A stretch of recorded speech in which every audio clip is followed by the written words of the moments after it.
નમસ્કાર મિત્રો, હું છું હરીશ બ્રહ્મભટ્ટ. નિર્ભય આણંદમાં આપ સૌનું સ્વાગત છે. સાચું જોવા જાય ને તો આને જ કહેવાય ઇમોશનલી ગેરકાયદેસર દબાણ. આ શાકના ઠેકાની આવક તમે શું સમજો છો? આણંદ વિદ્યાનગર રોડ એટલે કે જેની કિંમત જમીનની કોઈ અંકાય જ નહીં, કરોડોમાં અંકાય નહીં.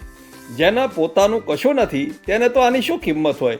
જો આ મહાદેવ રોડ ઉપર લગભગ મેઇન રોડ ટચ તમે કોઈ શોરૂમ ભાડે રાખવા જાઓ ને તો 50-60 હજાર રૂપિયા મિનિમમ ભાડું થાય અને એને સજાવવાના રૂપિયા અલગ થાય. આ શાકભાજીના વ્યાપારીએ કોરોના સમયથી ફૂટપાથનો કબજો કરી 8થી 10 માણસો 4થી 5 ટેમ્પા રાખી કોની રહેમ નજરથી દીકતો ધંધો કરે છે તે કોઈને ખબર પડતી નથી.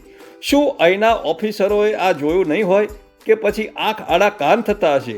જુઓ તો ખરા, કેટલો મોટો પથારો કરી મોંઘી કિંમતે શાકભાજી અને ફ્રૂટ અહીંના લોકોને દૂર જવું પસંદ નથી. ધીમે ધીમે ફૂટપાથો ભરાઈ જાય તેનો કોઈને વાંધો નથી.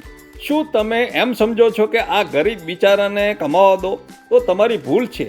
એક ઓફિસર કરતાં બમણી કમાણી કરી ધીમે ધીમે પોતાનું સામ્રાજ્ય બિલકુલ મફતની અંદર વધારી રહ્યા છે.